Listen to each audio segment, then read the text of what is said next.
Bear on Bears fans, another edition of the Chicago Bears podcast coming your way. Pat the designer, Courtney Cronin. We got Bears news on the pod. Chicago Bears have finally hired their wide receiver coach. Got to talk about that. Chris Beatty is in the room, ladies and gentlemen. What is he going to bring to this Bears wide receiving core? Got to get the insight from Courtney on that. And of course, we got plenty of offensive needs. We broke down the defensive needs on Thursday. Now we got to break down what the offensive needs and where they're going to be addressed at. All that and more in today's episode of the Chicago Bears podcast. Hit that like button, subscribe to the page, leave that 5-star review. Y'all know what to do. Courtney, how are you? I'm good. It's Senior Bowl week, so it's going to be fun to follow along with what's going on down in Mobile. I'm not there this year, but I've gone in years past. It's a great event. It's your first chance to really see some of the bigger names in the draft. Now, the Bears are there. The quarterbacks that they're probably interested in taking, if they stay at number 1, are not there. So the names that we're looking at this week will be Michael Penix Jr. from Washington and Bo Nix from Oregon. The others are either juniors that have declared early or are not at the Senior Bowl. But it'll be interesting to see which names emerge. I remember I was actually thinking about this when I was looking at our defensive stuff last week when we were doing the podcast on some of their big free agent needs. And I always say his name wrong. I think it's Josh Uche, the guy from Michigan, the defensive end. He was an outside linebacker defensive end. I remember first seeing him a couple of years ago at the Combine, and he rose up draft boards very quickly going into that COVID draft in 2020. So, there's always some big riser that comes out of the Senior Bowl. And heck, the Bears found Tyson Bagent there last year. So it's certainly a nice breeding ground for talent, and to be able to start, manipulating the draft board. And as you get it set towards the bulk of the off season in about a couple weeks, this should be a good chance for this team to come away with more intel on players. Yeah, there's going to be a lot of it. I think the spot the Bears are probably looking at most down there, right, would probably be that wide receiver room, as well as maybe a little running back. There's always some good running back action at the Senior Bowl. Get a little 5th-round pick in there. Yeah, it's always, that's how I like to pick my running backs. That's how I live my life. But I do want to talk about this hire of Chris Beatty, because I feel like yet again, the Chicago Bears making a really logical, really good hire. For most of us, Courtney, this is not something that we're used to. Normally, this is they went out and just got a guy who was a buddy of a guy. And they bring him in, and you're just like, oh, okay, this is a part of a thing. What's he done? Well, he knows him. Now we're seeing a guy who not only has been a part of what I would say one of the elite wide receiver classes when healthy over there in Los Angeles, but a guy who's worked with DJ Moore in his past as well. What can the Bears expect from Chris Beatty coming in here and working with the wide receivers we have? Yeah, I think the big thing you look at first is why they parted ways with their last staff. And there were 5 members of that group, including Tyke Tolbert. And Tyke was awesome. It's a shame for us to have, as media members, to have him go. He was a wealth of knowledge. He would always take time to explain why things happened a certain way, why things didn't. I think he was faced with some really tough questions that he answered very truthfully this year, whether it was about the Chase Claypool situation early on, about Darnell Mooney regressing and what led to that, to some of the Tyler Scott drops and why it felt like he was getting opportunity but wasn't capitalizing on it. Obviously, the last 2 years, he's been asked every which way about Velus Jones, but within being asked about those questions, you still saw a lack of development. Your top guy in DJ Moore, I don't want to simplify things, but I think regardless of whomever the coach would be in that room, DJ Moore would shine regardless. He is that talented. Yeah. He is an alpha. He's a number 1. He's good. But you've got some younger guys in that room, and they're probably going to be adding to that room via the draft. They have to, because when you have a wide receiver who, was head and shoulders above everybody else, but then you don't have another wide receiver who scored a touchdown last year, that's a problem. So to get somebody who has developed wide receivers from the high school level and college level, first and foremost, the track record for Chris Beatty goes all the way back to Percy Harvin at the high school level. And then, I tweeted it out this morning when I broke the story that he has coached, I think it was 13 years in college, everywhere from like West Virginia, NIU, Hampton. He's been a lot of different places. And then in the NFL level, after 13 years in college, he went to the Chargers for the last 3 seasons. But like, listen to some of these names that were under him at various points of his career: Percy Harvin, Tavon Austin, Will Johnson, Stedman Bailey, Jared Abbrederis, Jordan Matthews, even Jordan Addison in his first year at Pitt, because Chris Beatty, during Jordan Addison's his really good season that he had as a sophomore before transferring to USC, Beatty was with the Chargers at that time. But the key here is wide receiver development. I think it doesn't hurt that DJ Moore played for Chris Beatty at Maryland, for 2 seasons, 2016 and 2017, before he became a first-round pick himself. The familiarity there is always going to be a good thing. And I actually thought back on it this morning, because I remember when we were talking to DJ about his offseason or his exit interview with Ryan Poles and Matt Eberflus, he said, you guys are going to see soon if what I said in there stuck, more or less, if they're going to do what I suggested. And of course you could infer, because that happened on a Monday, and then Wednesday, the coaching staff changed significantly on offense. I'll be very curious to see how much DJ may have vouched for Chris Beatty when we get a chance to talk with him at some point during the offseason, because this was obviously a person that he knows intimately, and somebody who, as he was getting ready to be a first-round draft pick by Carolina in 2018, helped get him ready for that. And Maryland, obviously, Maryland's developed a ton of receivers. This guy coached, I don't know how much of the overlap would have been there. I'm thinking of it because I was just thinking about Stephon Diggs, because Maryland's turned out a lot of really good receivers. Like, DJ Moore isn't the only name, but Diggs was there. I think he left he was a 4th-round pick in 2015. So never mind that I said any of that, because I was just trying to think of more names that I may have forgotten. But yeah, obviously it all stands on its own. And then when you look at what Chris Beatty's done in the NFL, you're right, Pat, that's a really talented room when healthy, when everything's going right. It always feels that the Chargers underachieve, and it's not just the receiver room, but Mike Williams, Keenan Allen, even Quentin Johnson, who had an up and down rookie season, but that's a really talented room. And so it's a good thing that the Bears found somebody that they believe can help the room that they currently have develop, and then the guys that they're going to get that are currently outside of the organization. Yeah, and I think you're right. You got some guys here who you want to see still have that development, not outside of just DJ Moore, right? What are they going to do with Darnell Mooney? That's going to be a major question. If he's here, you need to see him start to get back to the ways that he had previously, and not what we've seen the last couple of years. What's going on with Tyler Scott? Mm-hmm. Tyler Scott looked like he was really good, but there's some real fundamental things to being a wide receiver that you have to do that he didn't do.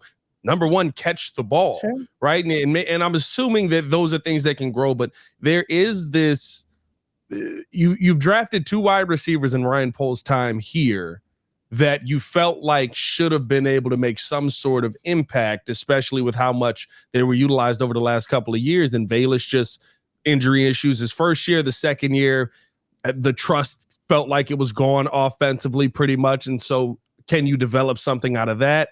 And then on the flip side of that, Tyler Scott, right?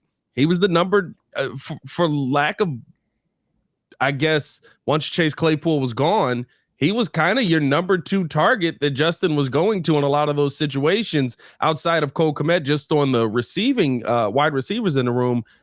If that's what you expect him to be, you're going to need to see a lot more. And so bringing a guy like this in who, yes, Quentin Johnson going through an up and down season, but it felt like towards the end of the season, you got a little bit more up than down.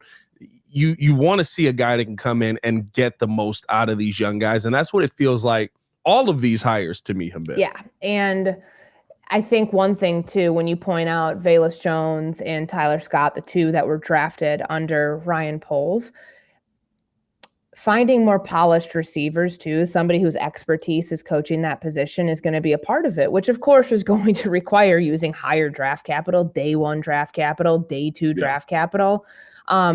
Because Tyler Scott was a very raw product when he got into the NFL. He's been very honest about that. He didn't start playing receivers.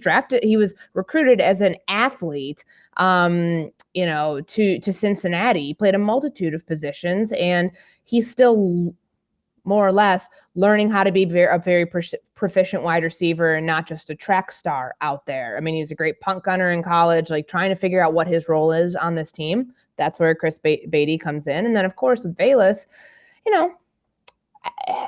the issues quieted towards the end of the season because I think they did become so much more pronounced with Darnell Mooney and like his regression. And of course, who's to blame for that? Is it the quarterback? Is it the receiver? Is it the receiver's coach? Well, now it's a moot point if they're going to keep him around. And if they don't, there's a free agent class to look at that actually has better names, I think, than last year's free agent group of wide receivers. And then to find someone day one, day two that you can trust could be utilized right away in this offense, critical no matter who the quarterback is.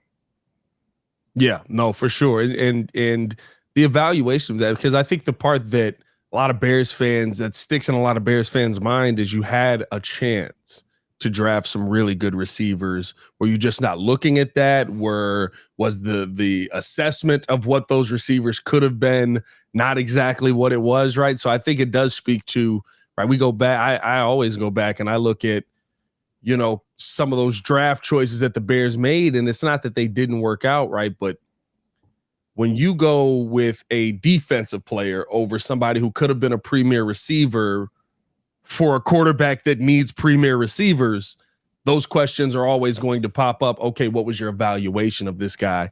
And at a minimum, I do think Quentin Johnston will be a good receiver.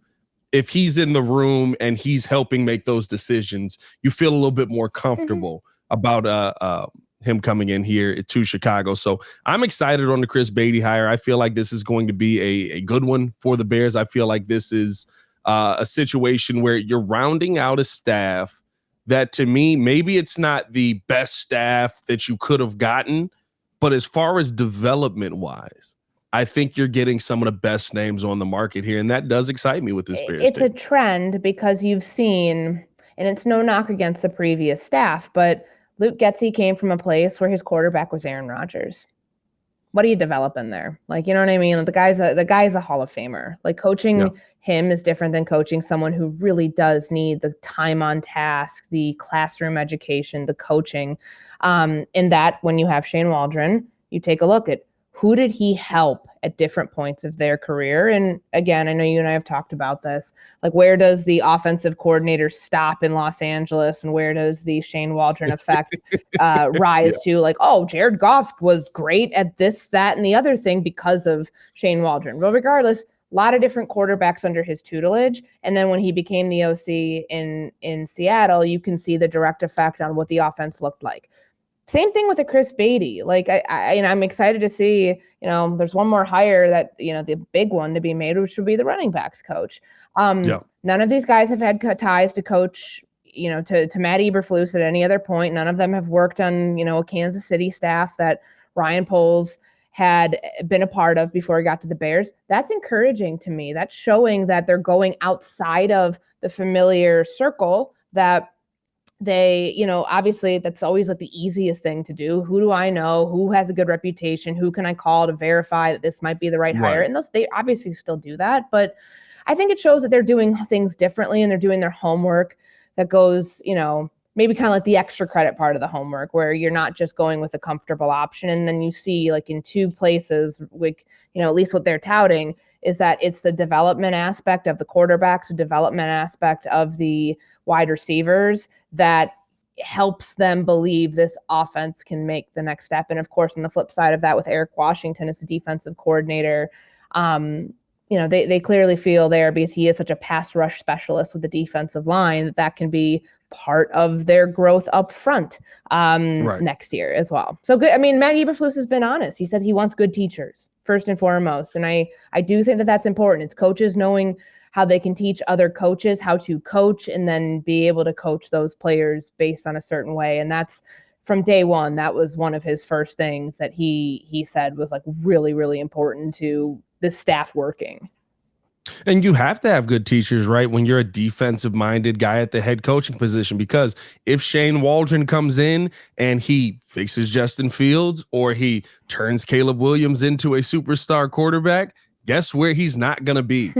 the offensive coordinator of the Chicago Bears. That means you need to teach guys so that you can keep that system in place or keep something similar. You would like, I think how most coaches would like it is you can kind of build that tree within your organization where the OC moves on. We promoted this guy because he's ready to go now because Shane Waldron was such a good teacher. He knows everything he needs to know. It's not just teaching the players. I love how Flus said that. It's being able to teach the coaches as well to prepare them for what their next step could be. Yeah, absolutely. And that's the sign of a successful coaching. I don't want to say tree just yet. We don't want to get ahead of coaching ladder. That's a wonderful way to put it. Thank you for that. It's like, you got to be able to like, you can't have things like Eberflus wants things done a certain way. I mean, the hits principle exists because that's how he wants guys to play. But then when it comes to coaching, you got to make sure that everyone's on the same page with how things are being taught to the players. But the coaches, it starts first and foremost this offseason. What do meetings look like? What are the structure of practices going to look like? And having people from outside of the organization come in and now be able to put their stamp on the way that players are taught is part of the overall thing, not just like, okay, let's get some really good players in here, whether it's a new quarterback, whether it's, obviously new receivers, and then just like go ahead and coach them the way that you have done it every other place. It's making sure that everybody knows, like, because he's going to have to link up with Shane Waldron at some point. And Shane Waldron's going to have to build a new identity for this offensive staff because it's his staff.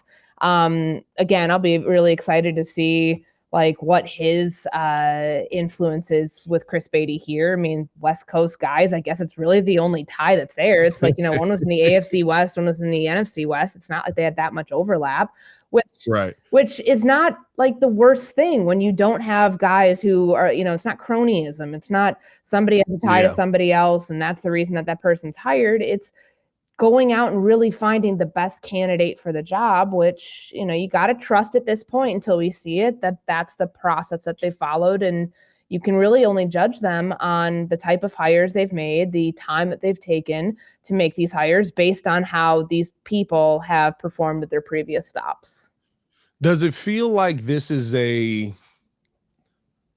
because we had Greg Gabriel on, and he was talking about how the difference that's kind of come in to the modern NFL is front offices are helping make a lot of these coaching decisions now, as far as hiring assistants, hiring out, the wide receiver coaches, things like that. Does this feel like this is Ryan Poles saying, these are some guys that we've scouted out, we feel like you should take a look at them and see if you want to work with them? Or does this feel like a Matt Eberflus, he's going out and trying to figure this all out? It's certainly, I hate using the collaboration word, but it's definitely a collaborative process. And Ryan Poles hinted that that was going to be the case when we asked him at the season-ending press conference about, how much of a role are you going to have in these, in hiring the new coaches, because they had a defensive coordinator and 5 members of the offensive staff to hire.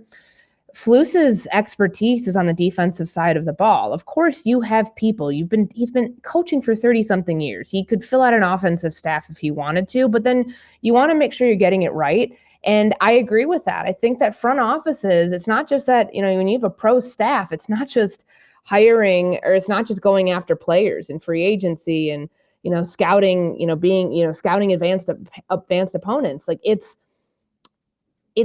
making sure that like your short list of candidates for coaches, for positions, all of those things for different positions is up to where it needs to be, because the crossovers between teams, like you taking like every scout, every pro scout in the NFL. Let's take a look at like training camp, for example. Like first off, they're all like in their free agency meetings right now, and they've all done cross checks. But during training camp, scouts are responsible. However they divvy it up, every team's different. Like scouts are responsible for looking at 31 other teams, cutting 31 other teams' rosters down from 90 to 53. And within that process, you're also having the overlap of seeing what coaches are doing, how players are thriving under coaches. Like they get they absorb the whole thing. So it's not, I think a lot of people look at this and I'm just like using the Sean Payton and, Mike McCarthy and like people who have been head coaches for a long time. They have trees. They have people that like they could go and like call up their Rolodex or go look in your iPhone. Nobody has a Rolodex. Like look up, like just type in. There's an entire generation of people you've just confused. Like what the heck is a Rolodex? Just like look at your long list of coaches. You just type in wide receiver on your phone. If you're Kyle Shanahan, you're going to have a crap ton of coaches that you could pick from.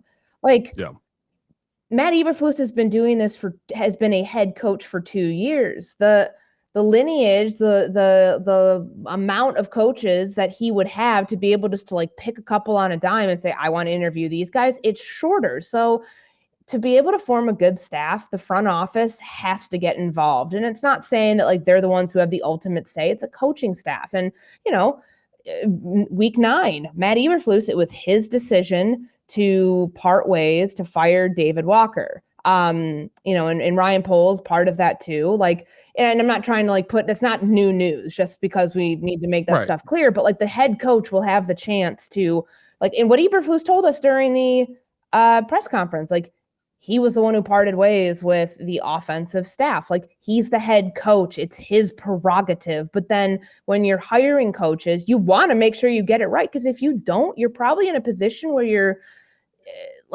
looking for new coaches and you might be out of a job at some point if you can't get the coaches right. So I think the trust that he and Ryan Poles have built within each other and their process, I'm sure this is something he welcomes. Like, hey, let's get more voices in the room. Let's try to figure out which candidate we're going to go with based on all of the information that's available to us and not having it just be like, I covered Mike Zimmer for a long time. He was the head coach in Minnesota from 2014 through 2021. He had a long list of coaches that had coached under him, a lot of different offensive coordinators, which is neither here nor there. But like, when you've been doing it that long and you're up there in that class of NFL coach who has tenure, then you can go to your short list and be like, I like this guy. He's good. I know this guy. Like that's not the way they're doing it. And I think this is probably a better process because of it.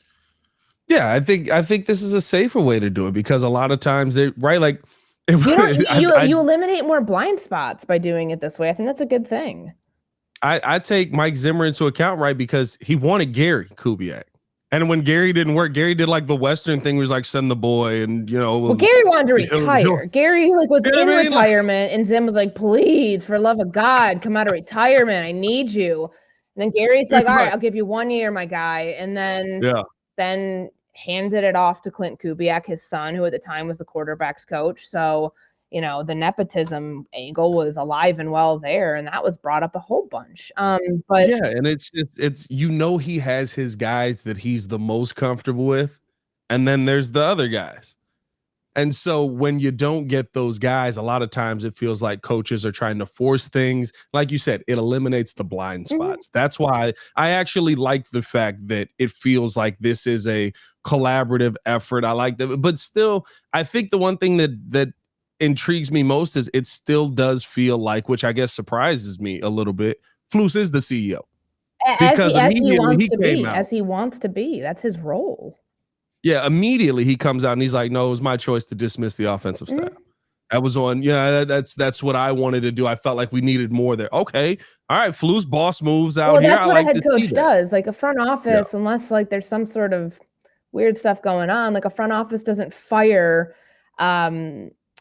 fire coaches without the coach having the final say on that. And I mean, like the David Walker situation I brought up, obviously there were some HR issues there, which is, there was like team rules that, was led to, it was obviously like Matt Eberflus has the ultimate say on who's on his staff and who's not. But like, that doesn't mean that it's like him making, he's somebody who, like, if you like Flus, if you don't like Flus, if you think he's a good coach, whatever, like the ego part of it, I think in terms of like, no, it's we're only interviewing the candidates that I want to hire. The offensive coordinator search would debunk any sort of myth of that because they interviewed 9 different candidates and, they really have, not to use a cliche, they've done their due diligence. They have done their homework on this. And that's why they're hoping to get it right this time around, as opposed to learning from what went wrong the first time around, which of course it was a rushed process because Poles and Eberflus were hired within days of each other. You only have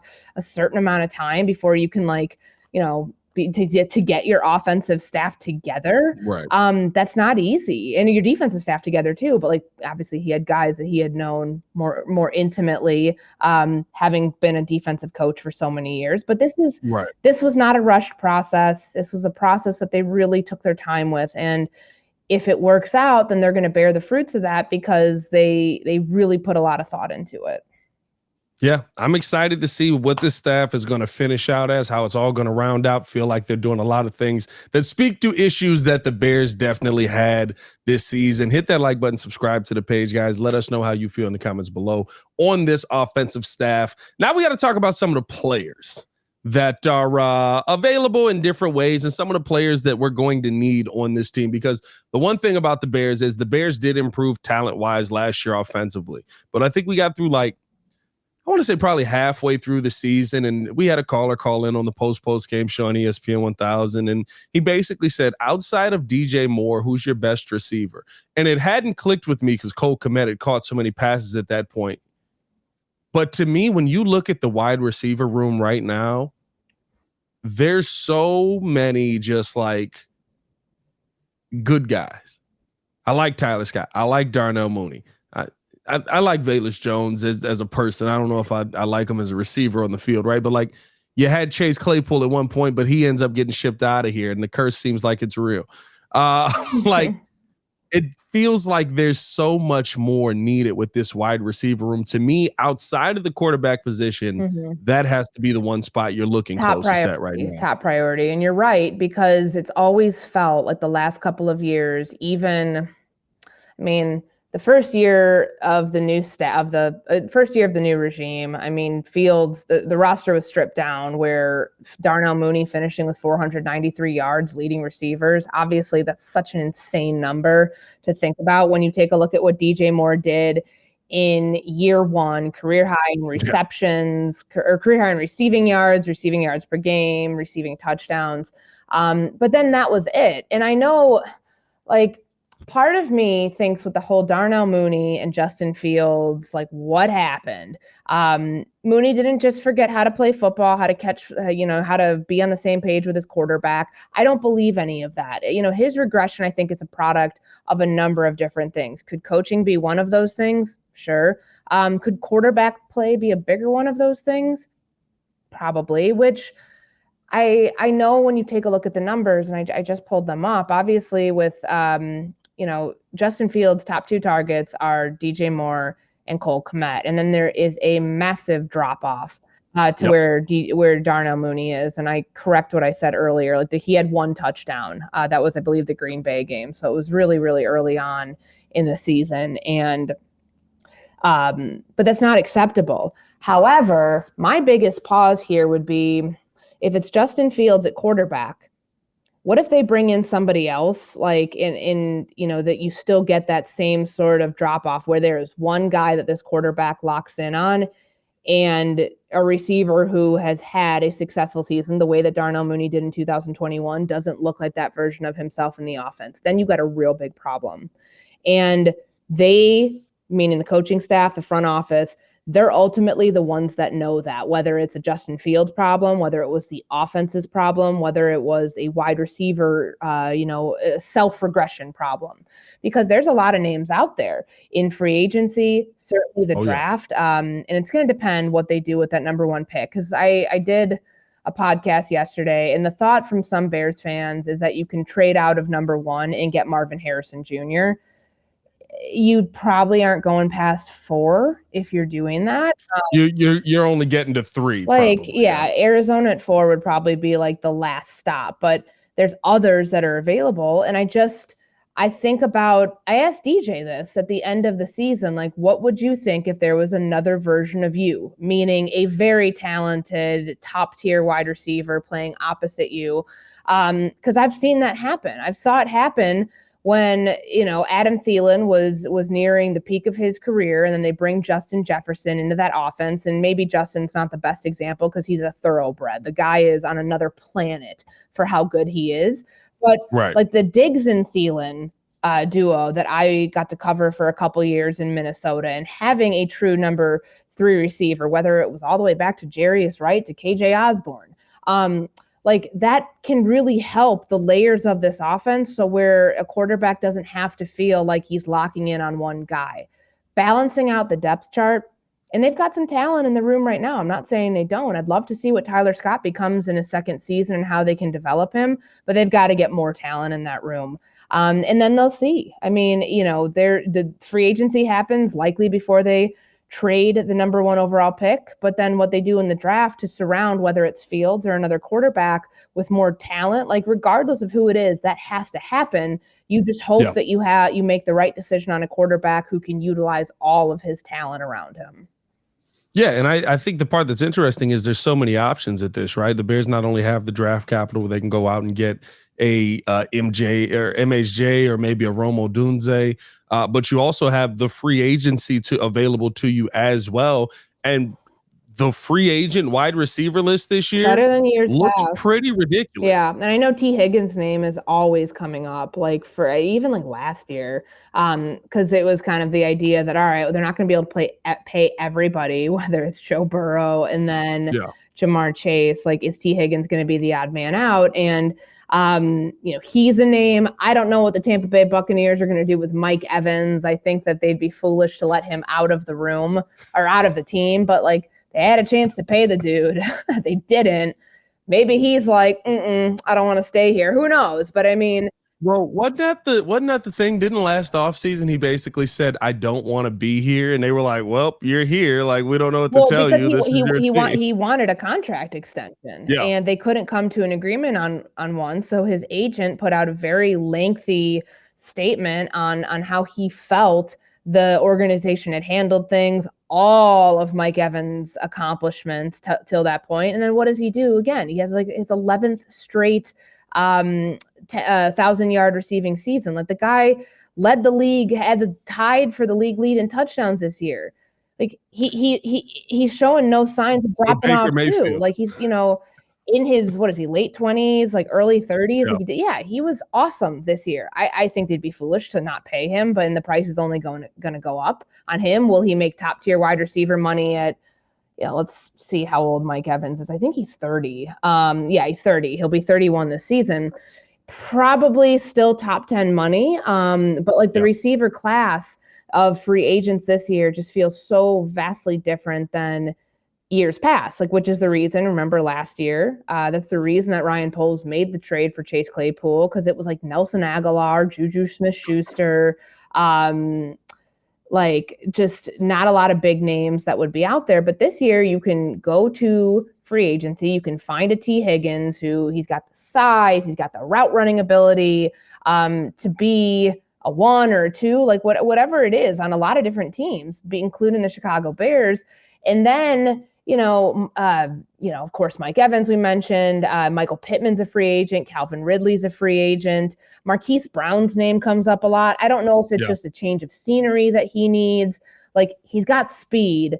But like, I just, 8 games over the last 2 seasons, or he's missed 8 games over the last 2 seasons. It's probably not something you want to spend a ton of money on, but there's some other names, Gabe Davis, Tyler Boyd, the other one from Cincinnati.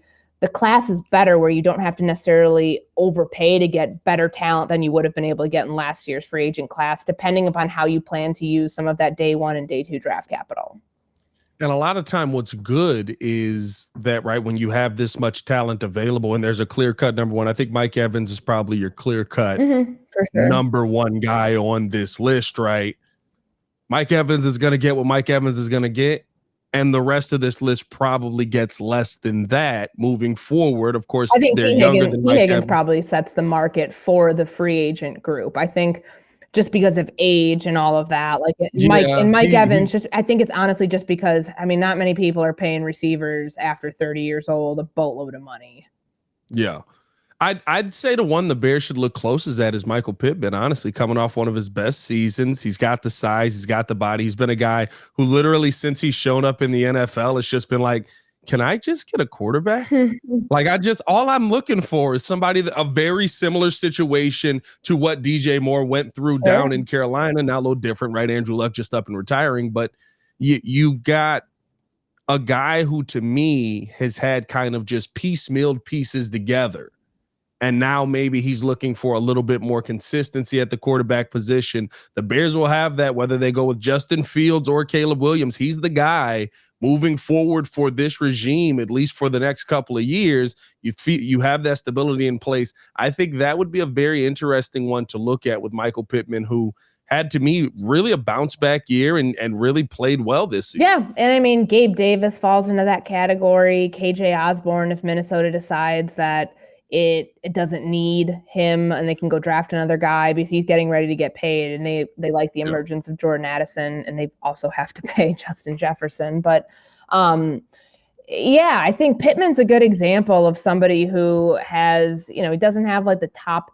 tier upper echelon numbers. If you'd be having to ask yourself, should I pay Darnell Mooney or should I pay a Michael Pittman? Because if you're letting Mooney walk, which teams are going to take a flyer on him? Might it be a team like Kansas City who's like, yeah, we can, give him a fresh start here?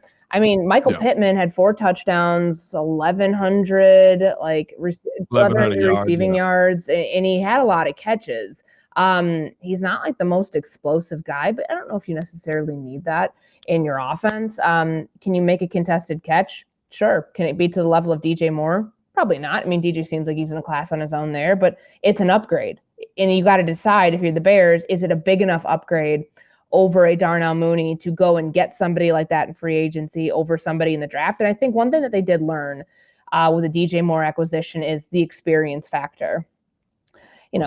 Receivers in college to the NFL, that transition, it is what it is. But like DJ Moore was already a polished product. They have to weigh the benefit of getting a polished product in this offense versus somebody that they are drafting and developing and expecting to be their guy for, a long time. Not saying it's a quick fix, but for a team that's already pretty good in a lot of different areas, finding somebody in free agency might be the easiest path to get there. Yeah, and I think that, to me, it's you're going with something safe already, right? Like all the names on here, it's not like they're coming in and it's like, well, maybe he'll be able to play.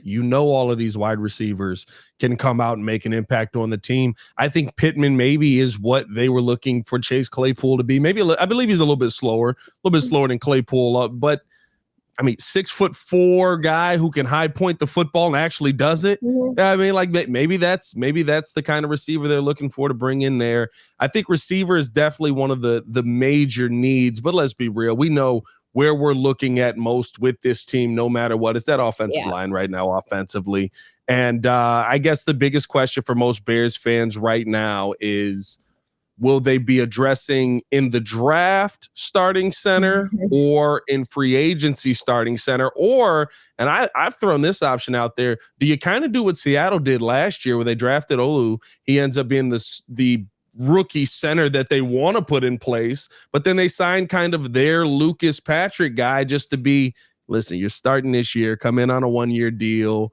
And once we get through this season, it's probably going to be goodbye. Yeah, there's a number of different ways they can go.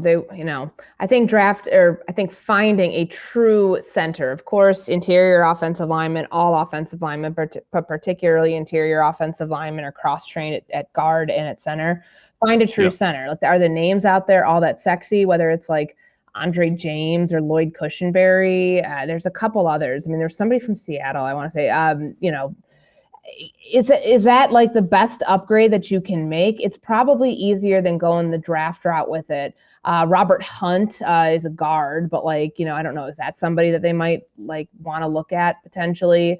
I know that there's other names that I'm forgetting about, but I would think, just based on the Lucas Patrick situation last 2 years, that is the first place that they look, because you got to make sure that there's a symbiotic connection between the center and the quarterback. And watching some of the struggles in the passing game that were predicated off of the offensive line, particularly the center position, that's got to be your first priority. And it's not that Lucas Patrick, I mean, you got to give him credit for all the Bears fans who aren't happy with his play and we're ready to, push him out the door a year ago.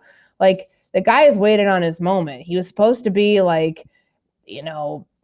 It was supposed to be his line. Well, yeah, initially, and then he gets hurt, and then this past year it was supposed to be Cody Whitehair going back to center, and then Tevin Jenkins, and then of course Jenkins gets hurt in Indianapolis during joint practices, and then lo and behold, reliable Lucas Patrick is back in the lineup at center. Like reliability, yeah, it's a big part of it. So he may have had a below average season, he may be a below average player at best, but whoever they find as his replacement, you got to make sure that that reliability factor is part of that person's body of work, because I don't know what it would have looked like, how much worse it would have looked like had they not been able to default to what they had.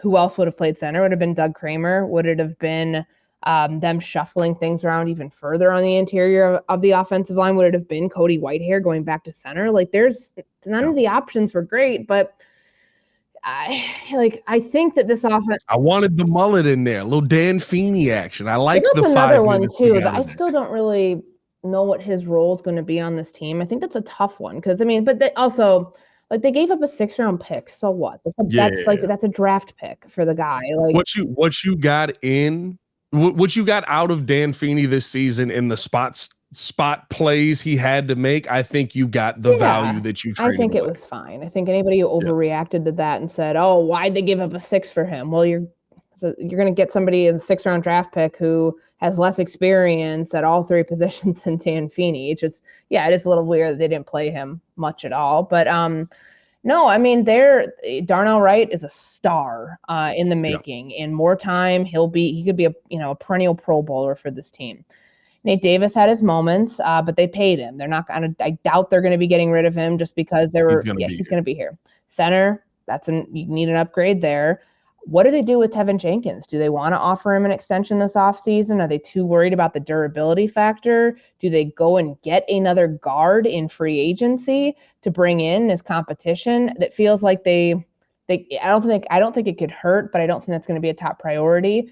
And there are still people who think that they should go get a left tackle, that Braxton Jones isn't it. I honestly think Braxton Jones will be fine next year. I really do. I think that, but it's not your top priority. Like to me, if you're looking at main priorities, if you're not spending, I will pay you $100 if they go and draft a left tackle in the 1st round. That's not happening this year.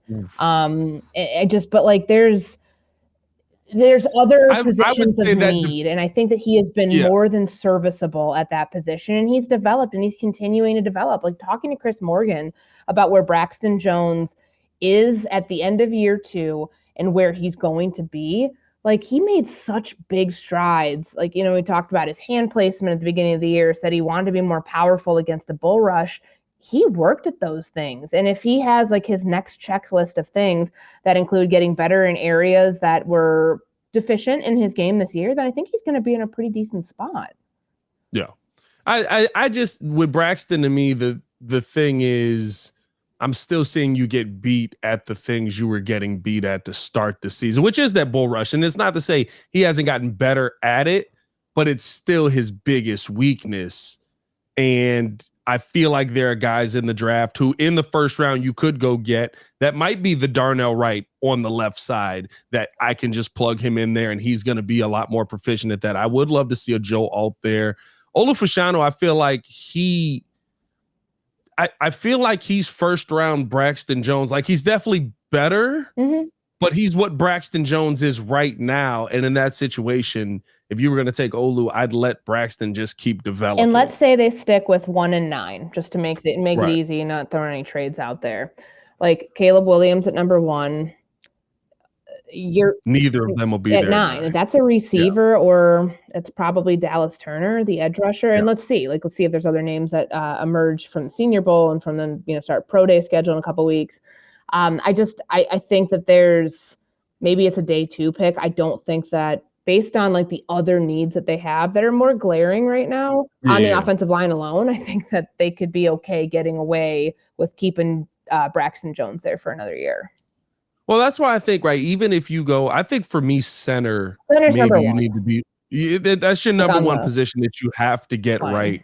And the name that intrigues me the most with that in free agency right now is Evan Brown because of the connection with Shane Waldron. That's who I was. I'm sorry, that was the name that I knew that was slipping my mind because he was with him in Seattle. As the center position. But he was basically right. Like he is Seattle's Lucas Patrick. Like he was a little bit more consistent with snapping the football, a little bit more consistent in run blocking. I felt like he did a lot better job run blocking than pass blocking, which maybe is a bigger concern than anything because we want to get the quarterback going here. But he was proficient at all areas. And to me, he looked like over 16 games what we wanted Lucas Patrick to be when we signed him. He played 16 of the 17 games this season, a lot of good production out of him, but he's just okay. He's a guy who's like, okay. And so to me, do you redo kind of what they just did in Seattle where Olu Fashanu was this year. Last year they drafted Oluwatu. I forget what the young center's name is, how to say his last name. I'm sorry. But he was a guy that they were like, you're ready, but not ready. And we're not going to throw you to the wolves. We're going to sign Evan Brown. He's going to be here for a year, and then we'll put you out there. Yeah, and I will always say this about offensive linemen, like the Quinton Nelson, like those guys are so few and far between. I remember, and I'm just going to go back to another Minnesota example, when Garrett Bradbury was drafted 18th in 2019, like he was undersized, and in the system he was in, they struggled. There was a point in time where they're like, not going to pick up this guy's 5th-year option. Like those talks of like, man, we should move on from this guy. And lo and behold, he gets in a new system, a offshoot of the McVanahan. That should be called. They should combine all the names. That's it right there. We just named it. With Kevin O'Connell having coached under Sean McVay, and that blocking system gave him a career year. So maybe that is, and of course, when you draft somebody on the offensive line, you need unless it's a Darnell Wright, but he was a top 10 draft pick for a reason. More often than not, you're going to have guys who struggle as rookies. And even Darnell Wright would be honest, and all of his coaches would be honest, that there were some moments where he really, had some growing pains this year. But taking a gamble, not even a gamble, but just making a pick on somebody like that has such a high ceiling, high reward. You can't really go wrong. But I think that's in 2024, when they want to win next year, I think that they can't really take the gamble on the development guy on the offensive line, that they need to get somebody in there who can perform right away. Yeah, it's the O-line. I think that center position is number one on my list. More than wide receiver? Yes, because just I feel like wide receiver, I'd say it's 1 and 1A, right? Because yes, wide receiver opens things up for you, but that's half a second where the ball's just left. And now you got to reset yourself, go through your drop back. And that's so important, especially when, at other positions, Nate Davis struggled this season. I'm willing to deal with, Nate Davis went through a lot this year. I'm willing to bring the human element in for Nate Davis and hope he has a bounce back year. But Tevin Jenkins going down with some injuries. So now you've got, Larry Borum sliding over there, Jatir Carter sliding over. There were so many up and down pieces there that you just didn't have that half a second to waste on the football's over here. I got to come here. Now I got to bring it back, reset myself, and now start my drop back. I would say that's probably your biggest need this offseason. Wide receiver to me. Yeah, it's wide receivers 1A because right now when you're set, but it also depends who your quarterback is.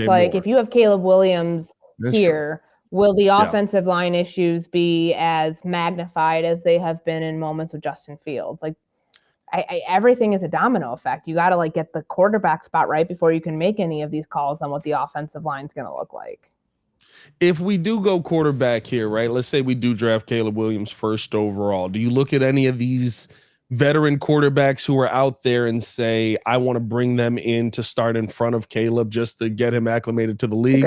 Or do you throw Caleb right into the fire? Because there's some names out there that you could realistically, even drafting Caleb number 1 overall, right? Kirk Cousins is number one on the list. And he he's gonna wants get 90 paid. million, Hell which is no. crazy. Don't even bring that one up. I think, God, this question's tough because Ryan Poles came from a place that drafted Patrick Mahomes, what was it, 10th, 11th, 12th in 2017, one of those areas. And they had him sit for a year. But they also had Alex Smith there, who was a polished, established, good veteran, having played in San Francisco and then with Kansas City before Washington. I have a hard time believing that you draft the quarterback number one overall and don't have that guy play right away, especially when he has been touted as this otherworldly talent in ways that the last number one pick at quarterback has not been the same. It's not the same way. I could see them wanting to upgrade the room, although they really like Tyson Bagent. Like, I'm not, they like Tyson. I don't think is going anywhere. I think that they think he's a solid backup.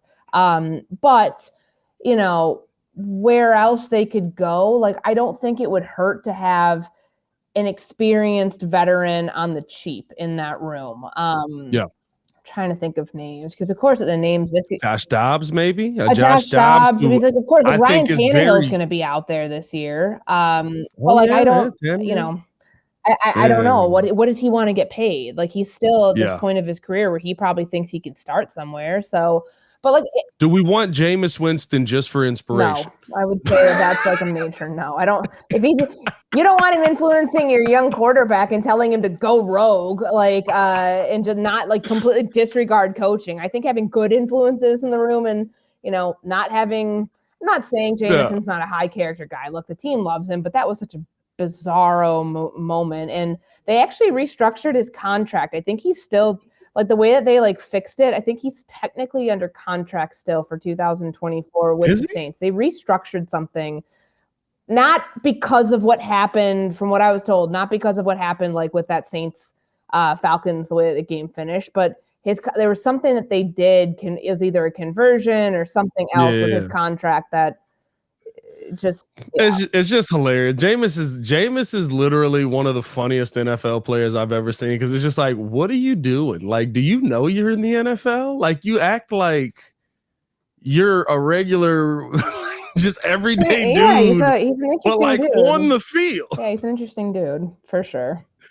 He's hilarious. I think it's going to be interesting to see kind of what the Bears do here. Maybe, I don't know, a little Flacco love, maybe just. I just don't think it would hurt because we've seen like young quarterbacks.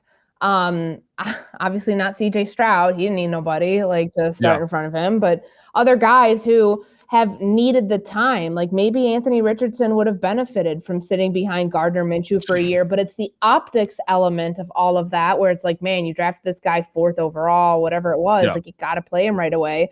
I think we've learned that you don't necessarily have to, but you're also not going to hold somebody back if they're ready to go. Yeah, and I think that's the thing, right? Like you could sign somebody. That's why I think a Josh Dobbs or a Flacco would make sense because you could sign them. They're going to be great in the room. They're going to teach whoever they need to teach in the room. Okay, this is what you want to look for here. Don't make these mistakes, things like that. But those are the guys that as training camp goes on, it's like, yeah, we're coming into the season. Flacco's our number one. That's our guy right there. Hey, we're going to give the young guys some shots today with the first team, just a little bit. We're not going to push them too much. And then like halfway through the day, it's just like, yeah, we're going to go with in our first preseason game, we're going to go with Caleb Williams as our starting quarterback the rest of the way through. Like, wait, I thought Flacco was starting. Like those are the guys that you feel good about being in the room, teaching the young guy, being a sounding board, but also, right? Like, because I think the biggest thing for Caleb is going to learn what being a pro is about. And I mean, you don't want to create a pseudo quarterback competition where there doesn't need to be one the way that this team did in 2021, but having somebody teach you how to be a pro, I think it cannot be overstated because so many people expect that, oh, you are a highly talented, highly drafted player coming out of college, you should know these things. No, it takes time to learn how to do that. And I don't know if Justin Fields had the best example. I think he honestly had to learn on the fly. I'm not saying anything negative about Andy Dalton or Nick Foles, but he went into a tenuous situation with guys who wanted his job and thought they were supposed to have his job. Sometimes people don't go out of their way to help you. And so having a young quarterback who is, whether it's, if it is Caleb Williams, who's going to be your future, making sure you set them up for success is more than just like the pieces you put around them at positions. It's who you have in the room talking to them on a daily basis. For sure. Hopefully we see some of that development here. Let us know what you guys feel the biggest offensive need for the Chicago Bears is heading into this 2024 season. Only got a couple more weeks of football left, and one of them's the Pro Bowl. So really just one more week. I'm going to miss it, but we're not going to stop here. We're going to keep this thing going Monday through Friday. Stay in tune with us. We'll be back tomorrow with J-Mac and possibly a special guest. We'll see if that ends up going through. As always, man, it's your boy, Pat the Designer, back at it again for Courtney Cronin. Y'all stay safe out there, Chicago. Bear down. One love. Peace.